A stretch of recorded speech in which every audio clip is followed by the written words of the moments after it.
Welcome.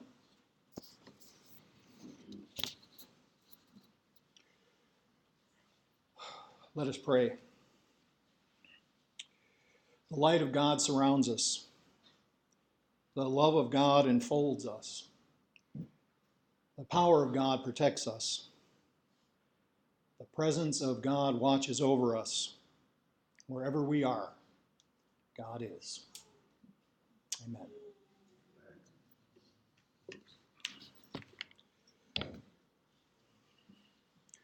Well, the call went forth that our brother has died.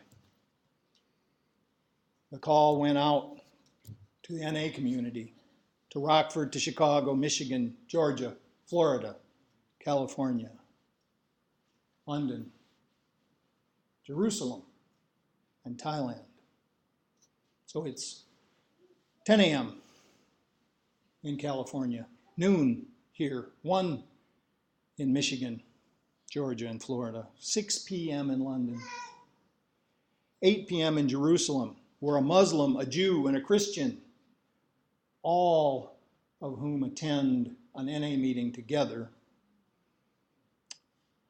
are with us right now. And in Thailand, it's 11 p.m., and there's a Buddhist monk in his temple praying with us.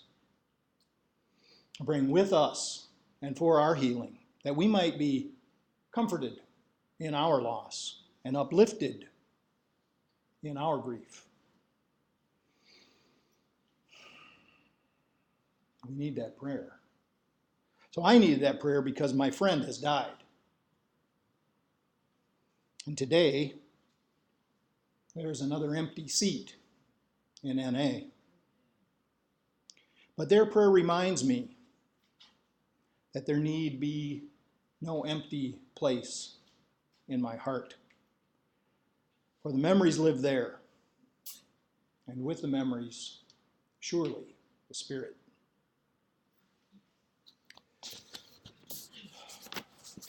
This is The Traveler by James Dillett Freeman. He has put on invisibility, dear Lord, I cannot see, but this I know, that although the road ascends and passes from my sight, that there will be no night, that you will take him gently by the hand and lead him on along the road of life that never ends. And he will find it is not death, but dawn. I do not doubt that you are there as here, and that you will hold him dear. Our life did not begin with birth, and it is not of this earth. And this that we call death, it is no more than the opening and the closing of a door. And in your house, how many rooms must be behind this one where we rest momently? Dear Lord, we thank you for the faith that frees, a love that knows it cannot lose its own, the love that looking through the shadows sees that you and he and we are ever one.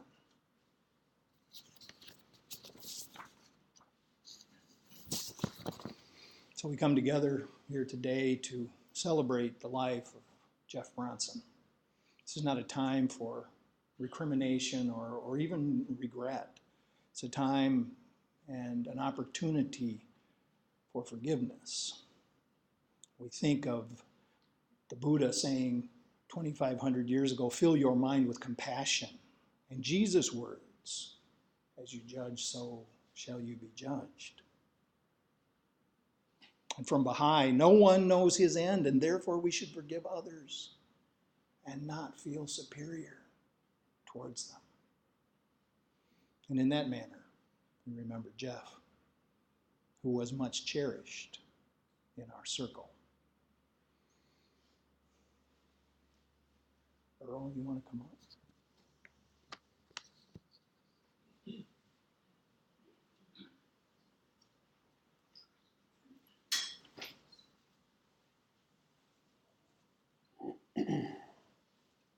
Hello, I'm Earl Rowe. I'm a friend of Jeff's, and Jeff was my Baha'i brother and Union brother. I would like to say a prayer, a Baha'i prayer for Jeff.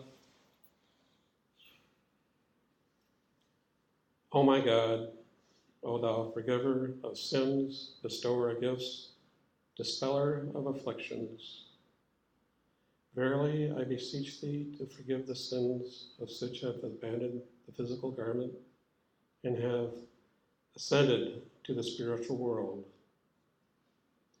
O my Lord, purify them from trespasses, dispel their sorrows, change their darkness into light, cause them to enter the garden of happiness, cleanse them with the most pure water, and grant them to behold thy splendors on the loftiest mount, Abdu'l-Baha.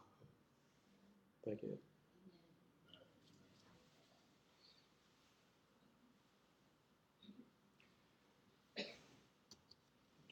So we'll take some time now for any of you who want to come forward. I believe Jeff's Gary.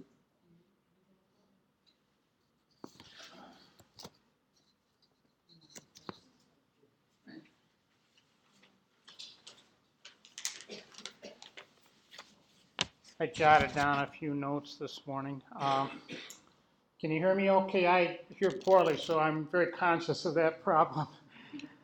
I knew Jeff from the time he was born. He was the third and last child of Lorraine, my close aunt, my dad's sister. And Lorraine and her two twin daughters were here, and Jeff were the relatives that were closest to my family throughout Jeff's existence. Jeff grew up as a fairly normal kid. He entered adulthood with the aspirations that are similar to those that many of us have. He aspired to do something important with his life. He had a few problems along the way when he was growing up. I was trying to think of something humorous, and it just came up when we were chatting. When he was, I don't know, he probably was 12 years old. His mother, by the way, was a very hard-working single mother.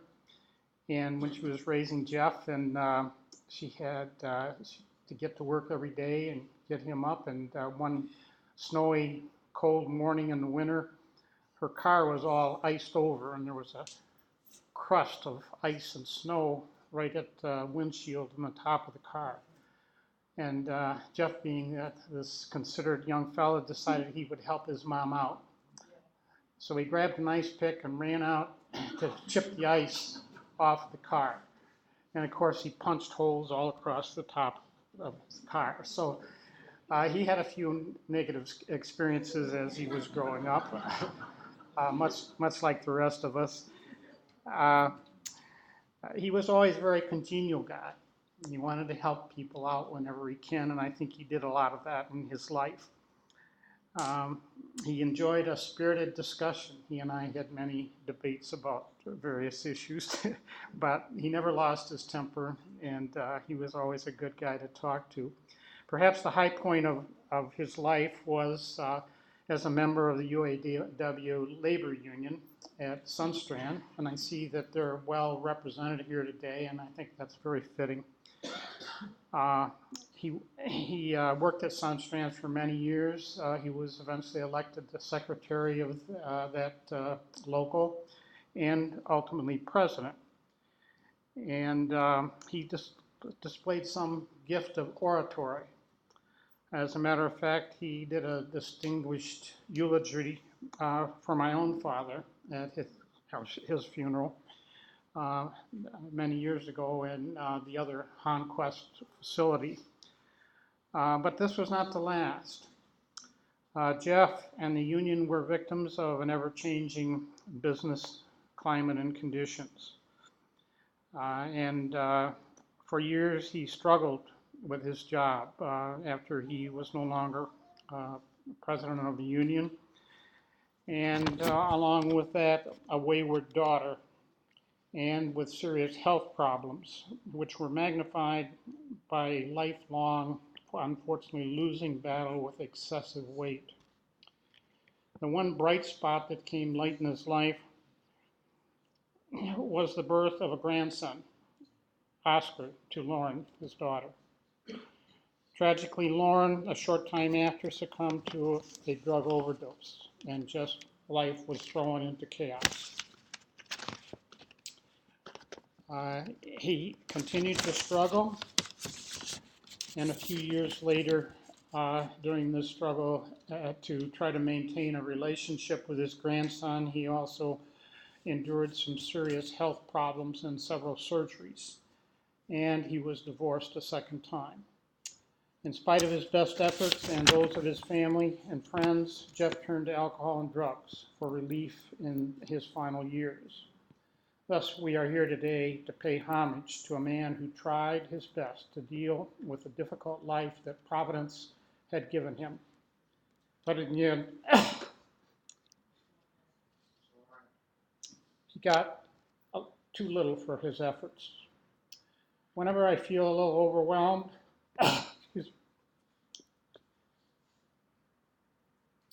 or depressed, I think of good people like Jeff, who suffered much, and I count my blessings.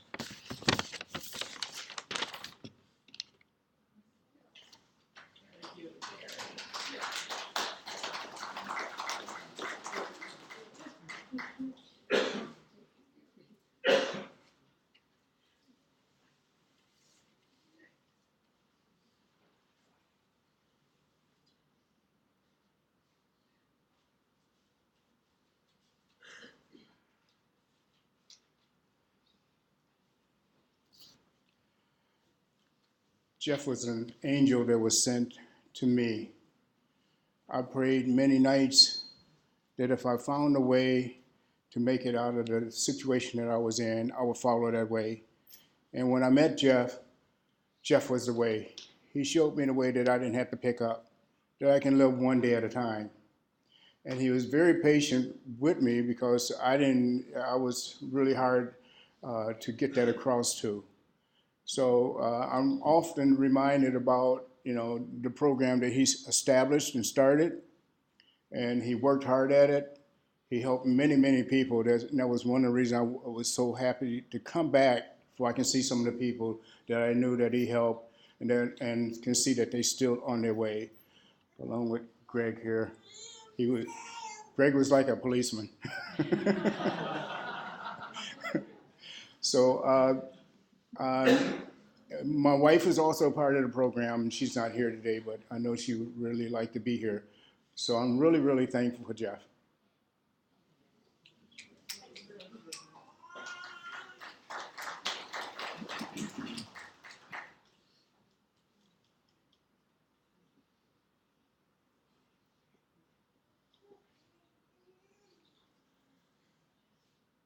Good afternoon, everyone. My name is also Jeff, and here to share a few words and memories of the wonderful friend that I had in Jeff and the heart of gold that he had. I met Jeff in the program 32 years ago, and he never gave up on me. I fell many times over those years, and not a single time did he ever, he always met me with words of encouragement, and he always told me to keep coming back. And, I don't believe that I've ever met anybody, and probably never will again, with, the heart that Jeff had. And, I told him the day before he left us that I loved him, and he told me the same thing back. And it was a very touching moment. And a little over 2 years ago, he became my next door neighbor, which was, I thought, a great thing. And I'm just going to miss him. I just want to tell him farewell till we meet again, and that I'm going to miss him very much. And I love you, friend.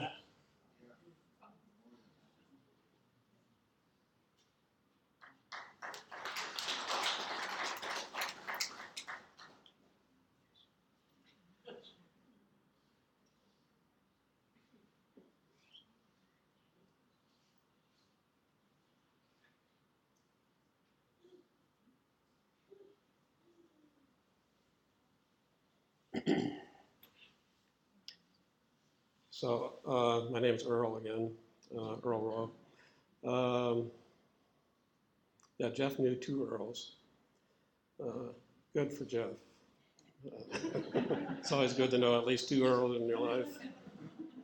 I was in the UAW for 33 years, and I was an electrician and electronics technician, and also Jeff introduced me to the Employee Assistance Program. The Employee Assistance Program was there for people at work that needed help with personal problems, whether it be money or drinking problems, drugs, or marriage problems. Jeff introduced me to that program, and he had done that program before me, and as he was secretary of the union also. And I said that he asked me if I would take it up because I was studying human services. And I said I would, and I'm glad I stepped up to it because it really taught me that every life is sacred. And that's what Jeff believed. No matter if you were on or off the wagon, every life was sacred.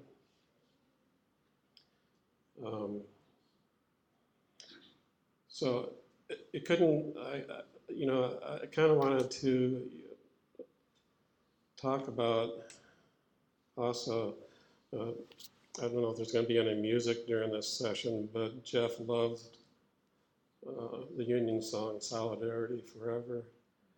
I don't know if any Union members out there know that song at all, or I know the chorus, but I don't know any of the verses.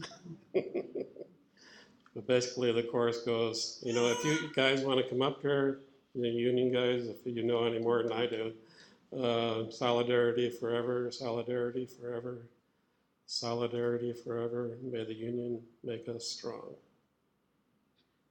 So that's what Jeff fought for and believed in. And I'll miss you, Jeff.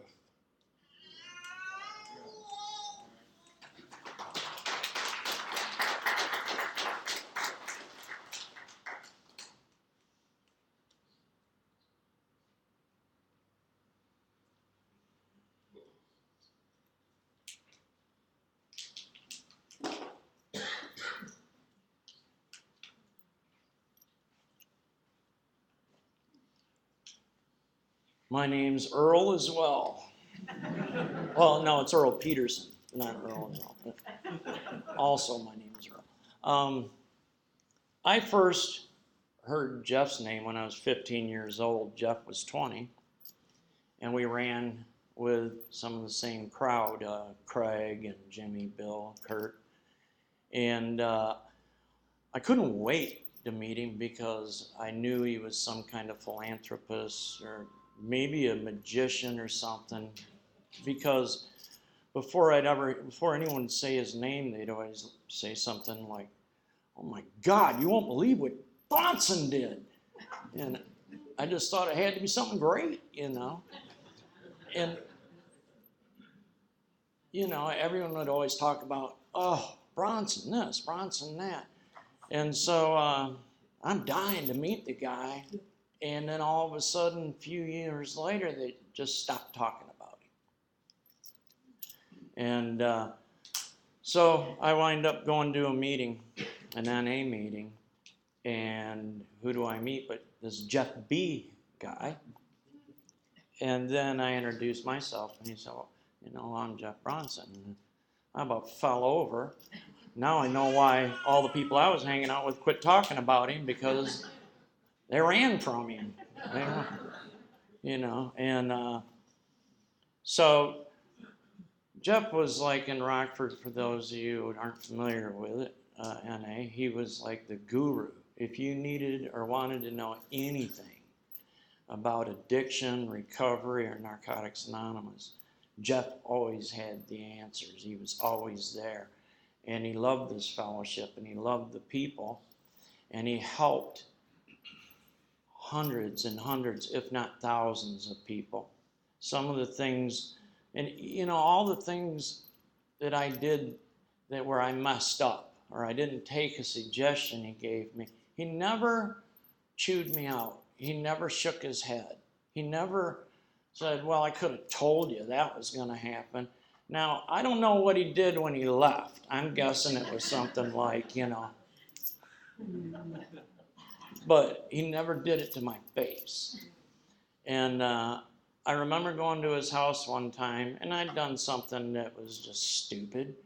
And I knocked on the door, and Earl came out to the driveway, and I said, would you like to go get some ice cream and sit down and talk? And he said, well, actually, I'm on a new diet. I don't want to eat ice cream. What's going on? So I started to tell him, and he started walking away. And I thought, well, where are you going? He said, you can get a jacket. Let's go get ice cream. So I knew I'd really messed up. One of the things that Jeff taught me that really changed the way that I live and love is he told me that when someone does something wrong or disappoints me or makes me angry or fails at something, that I should always treat them with love and compassion and never treat them different today than I did the day before. Treat people the same. And whatever I do, don't take the anger, hurt, and frustration that I'm feeling and move it from my plate to their plate. Because anyone who's made a mistake or an error, they have enough pain, they have enough guilt or shame, and they're struggling enough on their own. And prior to him explaining that to me, I would, get angry. I was hurt. I'd get angry or frustrated and take it out on the person. And when you explained that to me, it just made so much sense. I literally changed the way that I live and love, with other people. Jeff told me, we sat in the last few months and really the last few years and talked about a lot of things. And then when he was at the nursing home, the last words he ever said to me were, you've been a very good friend. And he has no idea, I think he does, what he meant to me.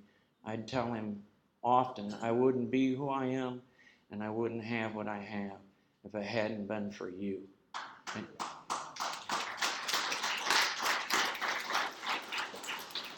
And Jeff would say, well, if it hadn't been me, it would have been someone else.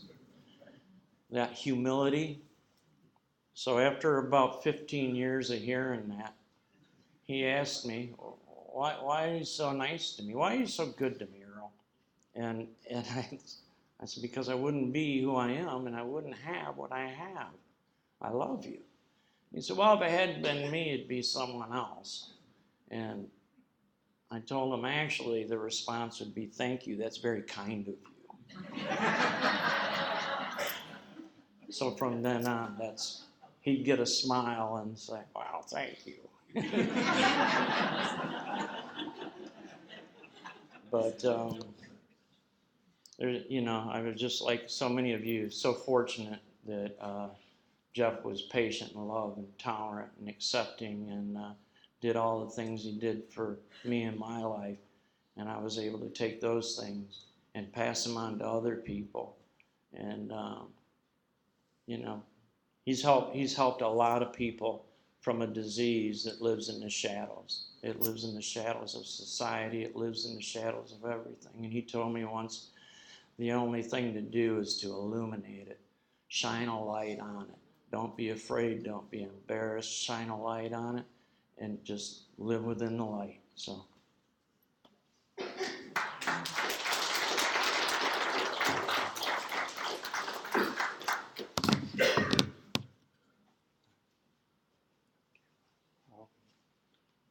Still too tall. Still too tall.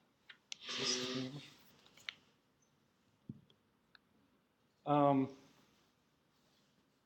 guess one of the things that I'm thinking and feeling now, especially like with the union and some of the words I'm hearing in the showing, because a lot of times my world is like Earl, I'm in recovery and that's how I met Jeff. But it seems like that's the message I got from Jeff and the program is that we go back and we go live life in the world we live in, society, and a lot of the things are the same when I listen to some of the stuff like that Earl was saying, and appreciate what's been shared about Jeff so far, because we have a saying that together we can, and it just, there's so much commonality. It's like Jeff brought that in every area of his life. I guess I just want to say that, like has been shared before, like Earl just said, I wouldn't be here today if my path hadn't crossed with Jeff. And he's still teaching me now. One of the things we say is it's a marathon, not a sprint. And we just got to keep living life and take what's coming at us. And I know I can only imagine for the family and the people that were close to him the last few years, how much of a struggle that must have been. And the feelings and the pain associated with that. And I'm just here to tell you that this one person right here, it just reminds me of that story with the starfish on the beach, and this guy's walking and he's picking one up and throwing it back in the ocean, and the other guy's going, "What are you doing that for?" And said, it'll save their life. And he said, "But look at all these, what difference is it going to make?" And the starfish he picked up and threw in the ocean said, "It makes a difference to this one." And that was Jeff. I mean, when I got here, Jeff and Greg were here. I was 19 when I got clean. I didn't know which end was up. A lot of things we struggle with when we come here is, what is this life about? What's the world about? And I didn't know anything about a higher power, about how do I develop that relationship. And I would go to these events in Rockford and that the area put on. I would go to Stronghold for retreats, and I showed up one time, and Jeff and Greg, I got there early, and maybe it was the night before. Jeff and Greg are sitting in there, and they're trying to figure out how to make this guided meditation, like take this thing with music and with the words of the program, and to help addicts, so that you don't have to have anything formal or know a certain way. You just have to find what works for you, and that worked for me. That helped me. I guess I just want to say, I mean, my life went on a different tangent because I knew Jeff. I was heading the wrong way, and I wasn't going to live to see the age of 20. And because of people like Jeff and Greg, who were here when I got here, I'm here talking to you now. And that's what Jeff did for countless people.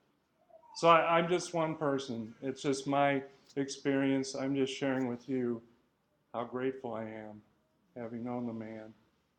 And just listening to people today, I could tell you are too. And it doesn't matter if you're in NA or not. That's really the testament, I think, is he just went out and lived this program wherever he went and taught people the same way, whether you were an addict or not. So very grateful. I'm just happy to have known Jeff and that I have my life today for people like him. Thank you.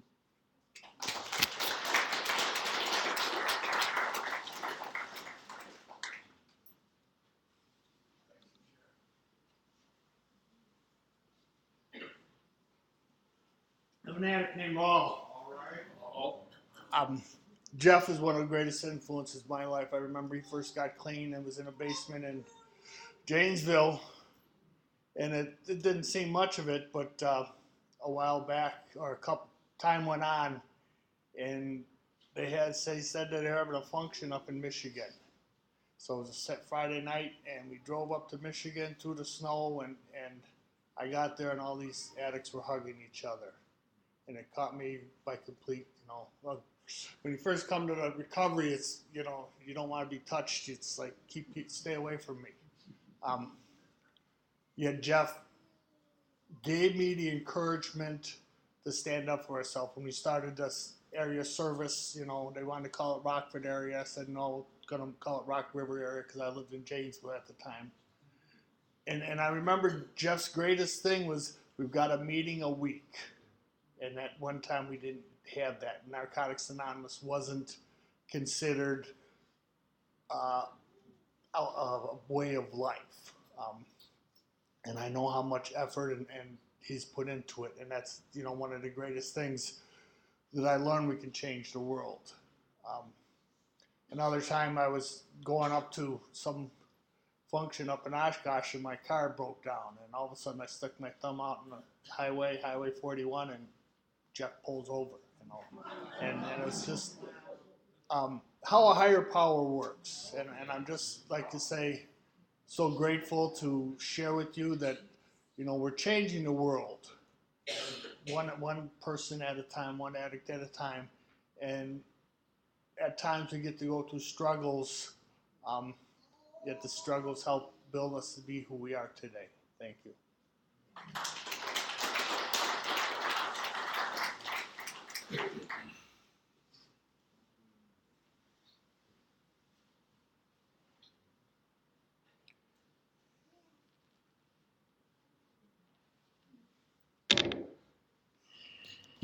Well, I met him 45 years ago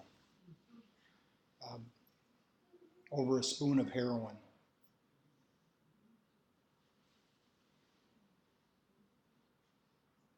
We saw each other only occasionally over the next couple of years, and then not at all until 1983. He answered my NA helpline call, came to my house alone, even though that's not recommended. Tried to get me to an NA meeting, I wouldn't go. He didn't give up. He didn't give up. Called me back the next day. Said, you ready to go now? And I said, okay, I'll go. To this day, I don't think that I'd be alive if he hadn't called back.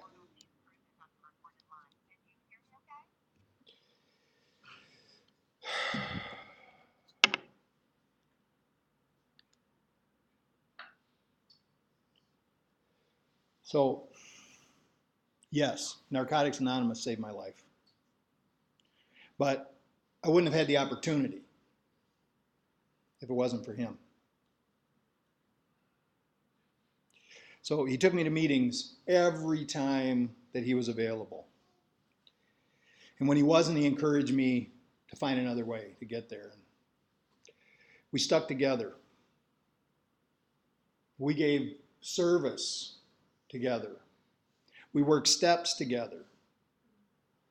We stayed clean together. One night, coming back from a meeting early in my recovery, I told him my counselor had advised me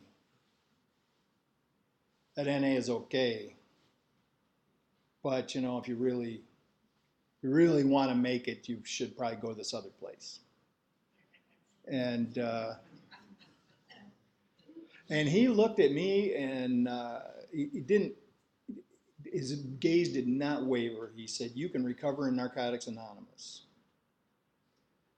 He said, "We can recover in Narcotics Anonymous."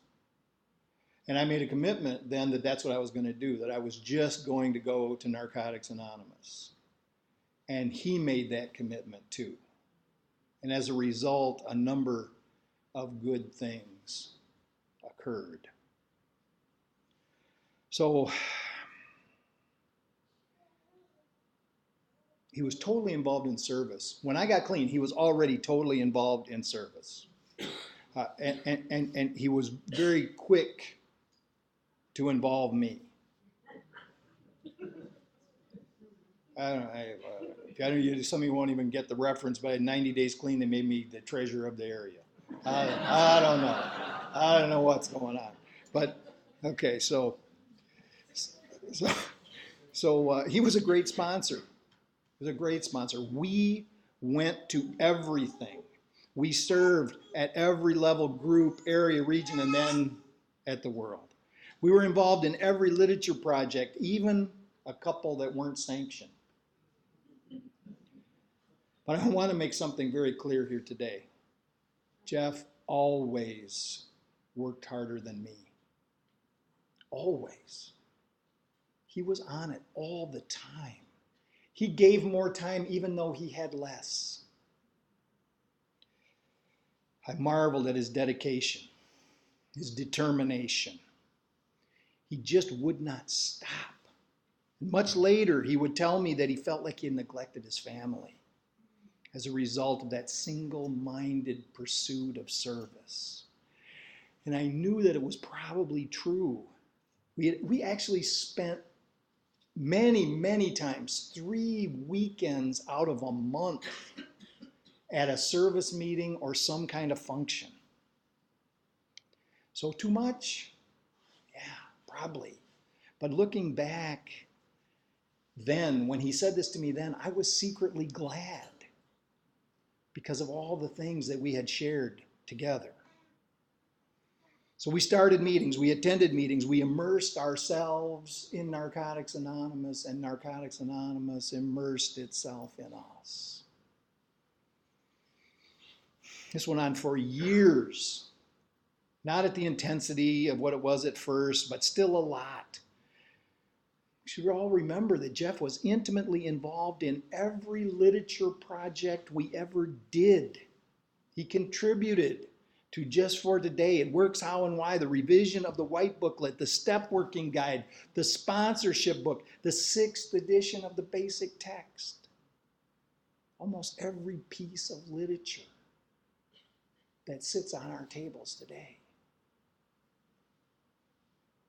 Living Clean. I remember we were in the car driving in the winter of 1983, and he pulls out this manuscript that came from Florida, and it said Living Clean on it. That's when we started working on the thing. It's not the same. That's what it was then. But all of this. So he did numerous workshops at the World Convention, spoke from the main podium at the World Convention in San Diego. He was a Renaissance man, multi-talented, quick to share all of his talents. Now, throughout his life, Jeff was fair-minded and given to righteous causes. He was a civil rights worker. In the 1970s, the only white member of the Black Panthers in Texas. Go ahead.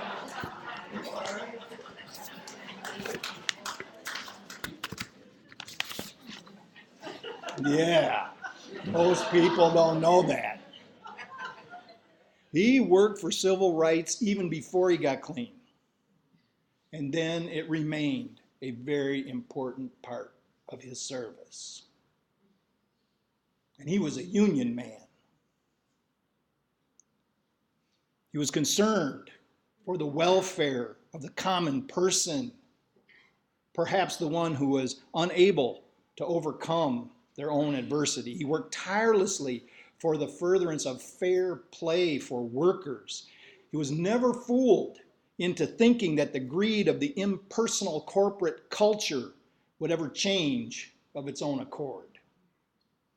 And so he worked to assure that his fellow workers, and really all workers, were properly looked after. So I've talked to a number of people in the last few days, and of course I've heard, you know what I heard. I heard Jeff was an incredible man with a huge heart, compassionate, kind, intelligent, and quite discerning. He was always available to talk and to help.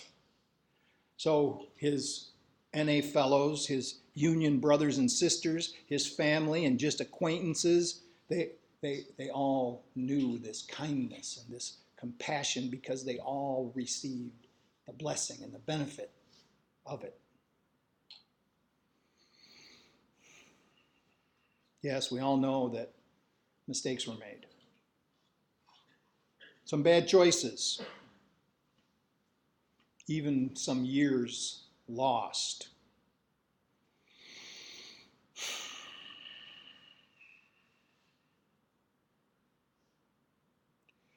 But even still, we remember 30 years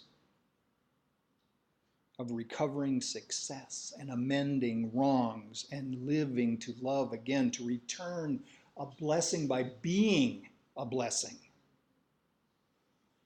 A blessing in the lives of family and friends. And so, a happy, joyous life that turned back to suffering for a time after Lauren's tragedy occurred. Even in the midst of that unfortunate time, he was still concerned for the well-being of others. Is there then a greater legacy than this? Jeff will never be forgotten. Is there a greater love than this? Jeff will always be loved. And so there is a great hope and promise for all of us in the story of Jeff's life. Hope and the promise of freedom found in service to others. So today we honor him with our presence here. Perhaps we can honor him further by practicing each one of us, practicing with each other the love that he practiced consistently for 30 odd years. So let me close with this. This is called No End for Jeff. Cry now if you feel it, or don't if it's not time.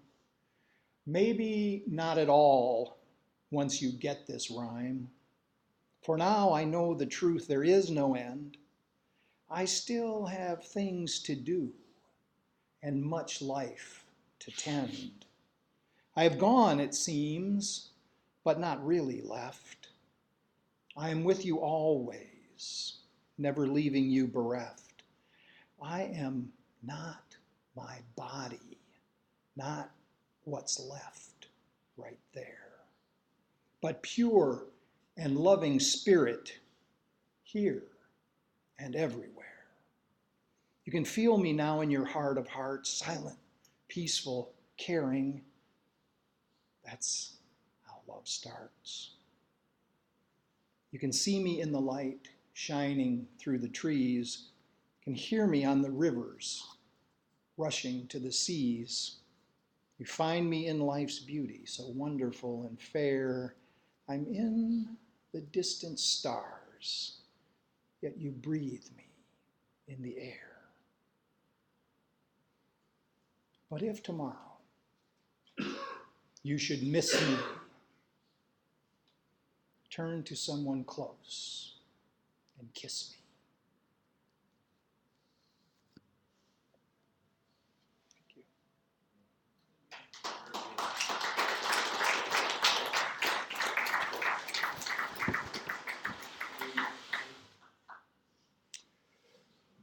So I guess they're going to have us come out from the back. Earl, from here.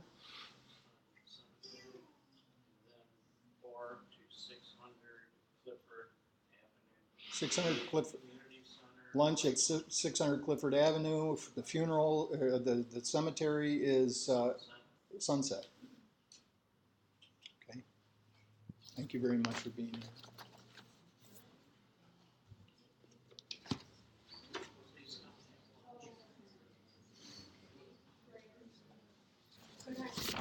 Yes, surely.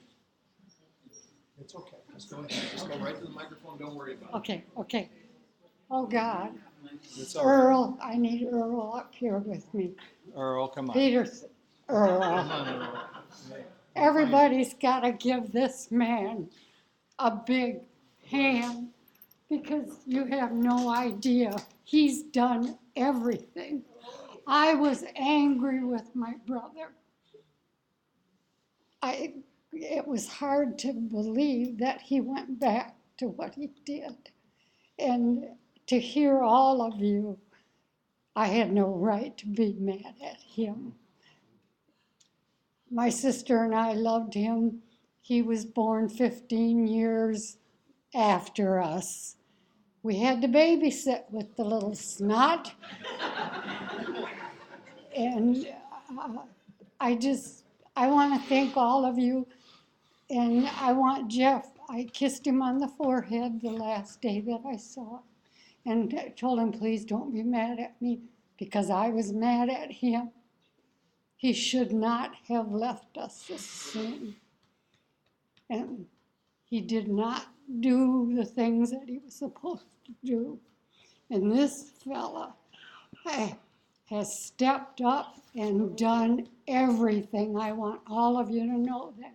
And I know my sister wants you to know that.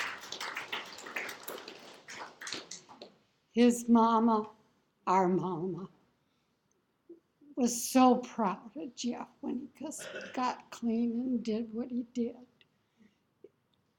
I really don't know what else to say except thank you to all of you and all the kind words that you said. And here's the fella that, okay, I know you're trying to get away from me. Where's your wife? I see her with her pretty curly hair sitting back there. Thank you, sweetheart. And she's one of them too that's helped. They're partners. Okay? Thank you. I'll shut up.